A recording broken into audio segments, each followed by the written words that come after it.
Well, we are on the road this Sunday in a very tough environment. Missouri's undefeated at home this year, and anytime you have the capability to make threes the way Missouri can, they're a very dangerous team. So these Sunday road games are tough, especially after a tough game on Thursday night.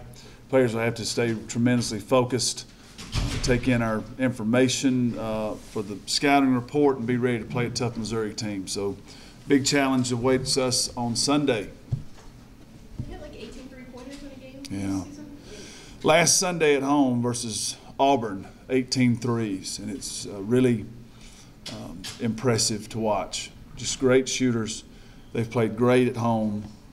No one's beaten them yet. So be a big challenge for us. And we have a very good team, very talented team, but something I tell them all the time is, you know, the three-point stripe and the free throw line are great equalizers. If you don't hustle and you foul a bunch and you get a team on the free throw line, they can make those shots, and then the three-point line's a big equalizer. So we'll have to play tough defense. We just got to go over there and be committed to playing our real aggressive man-to-man defense, see if we can slow them down and earn a victory. Are the free throws that you guys missed kind of in the last 5 to 6 minutes of that game, were those a big concern of the game last night? If it were to persist, it might be. You know what I found out? There's no reason. There's no benefit in being concerned about it. We've been shooting great from the free throw line. I would say for this team that was an anomaly last night, but they made enough to win, and it would have been a little bit more comfortable ending had they made some. But we haven't had big struggles at the free throw line, so I wouldn't say that that's a huge problem. Shot better from the three-point stripe than we did the free throw line, so go figure. I don't know how that happens, but that's what happened last night. Coach Blair said he thought that Jen O'Neal was the difference in that game, and I think at Alabama she might have been too, or at least you thought so. How much has she kind of evolved from that kid who walked on campus 2 years ago, 3 years ago? Well, she's really come a million miles from when she showed up here, and I really have a lot of admiration for her and a lot of respect for her because it was a real difficult transition. She's the first McDonald's All-American, really heralded when she comes in, and she couldn't function really with us. She couldn't understand the importance of practice and the detail in practice, and she couldn't understand the importance of defense, and she really fought us for a long time on that. But to her credit, I tell you what, Jennifer's a very caring person. She's always cared tremendously about the people here. She's always loved Kentucky, and she finally made up her mind she was going to be the player she could be, and got her body in great shape. She's really transformed herself physically. And right now, she's showing a lot of mental toughness and really getting after it. She was terrific pushing the ball, and we said going into the game it's going to be a tough game. Just the matchups are tough. They're a real athletic team, Bone so powerful. But we really felt like if we could keep pushing the tempo, and that starts with the post player having a sense of urgency to get the ball out of the net or to get the rebound, and it's absolutely on Jennifer to catch the ball on the run and push, and she did that last night, and she absolutely did it Sunday. But really proud of her and her progress, and she's transformed herself since she's first stepped on campus. She said that redshirt year where she hurt her foot, she said that might have been the best thing that's ever happened to her. Could you see that now in kind of hindsight? Yeah, I think so, because I think what happened, when you're so consumed with playing, you put all your focus on what you need to do on the basketball court, and sometimes you miss the things that really need to happen for you as a person. The poor play on the court is just a symptom of something that's happening with you as a person. I'm a big believer in that. So really, that gave her a time to work on some things, personally, as far as, what kind of player did she really want to be? Did she want to be an all-around basketball player that could be dependable and counted on, and part of that equation at Kentucky is playing on the defensive end of the floor and being in great shape and being really mentally tough, where you can play in a game like last night when you feel like you're exhausted. The other team's exhausted, but you just find some way to push through. That's Kentucky basketball. So did she want to be that, or did she want to go somewhere else that's different than that? And those are the things she had time to work on without the pressure of, I got to get on the floor and play. So I do think it was really beneficial for her, and it's worked out well. Drake and Henderson gave you some pretty good minutes last night. Their role while Bishop is out, what do you kind of envision for them now? I'll tell you, those two players were terrific, and last night is the definition of a total team win. We needed everybody's contribution. We needed every single ounce of effort that everyone gave. And Brittany Henderson really was the person I pointed to at halftime and said, this is the only person that resembles a Kentucky basketball player right now, with the way that just her mindset and her aggressiveness. And she has practiced so consistently well. Her attitude is so great.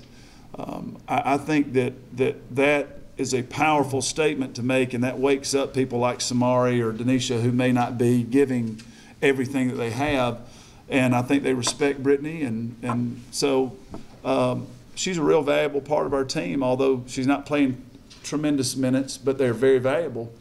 And I thought Samantha was really good last night. She didn't have a lot of stuff that showed up on the box score, but she battled bone, and that was the key last night. We had to make her work, and you saw she missed about 2 or 3 there at the end that were really big, and maybe that's because we just made her work all night long. So it was big contributions from those two, and it seems like they are in a good spot with their attitude right now and willing to come off the bench and really play hard.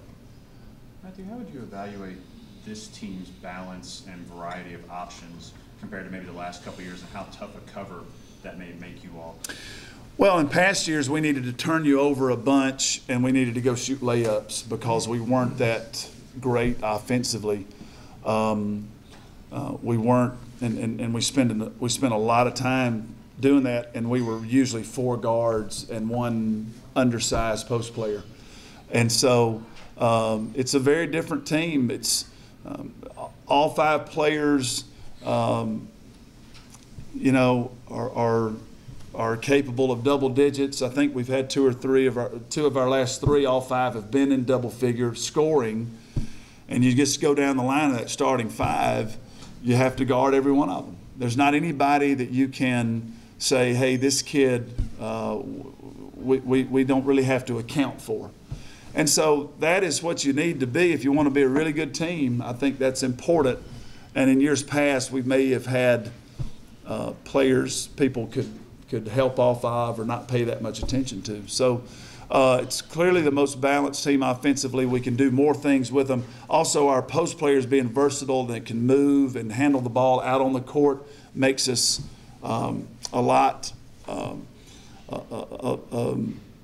more versatile as an offensive unit. So you can do some things with our team right now that are tough to guard. So it's really important for our players right now just to stay committed to practice and how focused they need to be in their preparation, because right now I think it's a mental and emotional game for our team, because I think we have a lot of the pieces that we need offensively and defensively to be successful. Last night you said you wanted Adia to take more shots than anybody else on the team. Is that something you say to everyone, or you say to Adia, or is it just kind of understood that she needs to be aggressive and take the shot? Well, we started that last season, just how that would get her in the right frame of mind. Sometimes she maybe didn't understand how important it was for her to be aggressive offensively. So when we started doing that last season, her production was really, really strong. And I haven't said it specifically to her, but she knows how important she is. And so if one night Denisha has 14 and she has 13, I'm not going to make a real big deal out of that. But she can't go with 6 or 7. I mean, she can't go and have one of those games, and she hasn't. So I think she understands that. But if I were explaining it to you, the question was, was 20 shots, is that where you want? I just want her mindful that she is a very important player offensively for us because she can score in so many ways. And so she needs to put the ball up and get some shots. And that's a good mindset for her to be in. She's really elevated her averages when she got to SEC. Have you seen something change for her in the last 3 games? Yeah, I think that she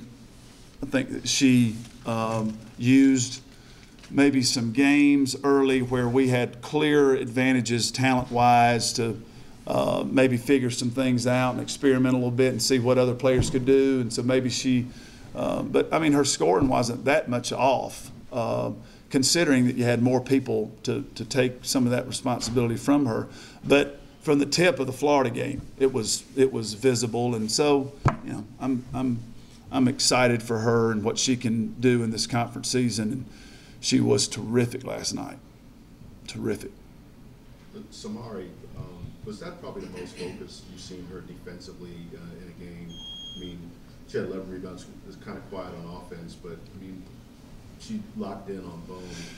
Yeah, I think she took a big responsibility personally to do a good job on defense, and even she got a little discouraged there.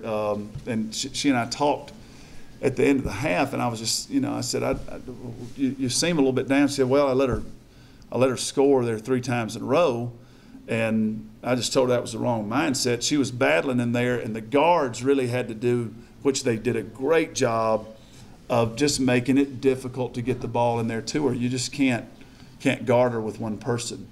So I thought she battled, and then she finished some possessions, and that's one thing Samari Walker does so great, is she can go up with 2 hands and really get the ball off the rim or off the backboard and finish a defensive possession with a great rebound. And she was huge there last night.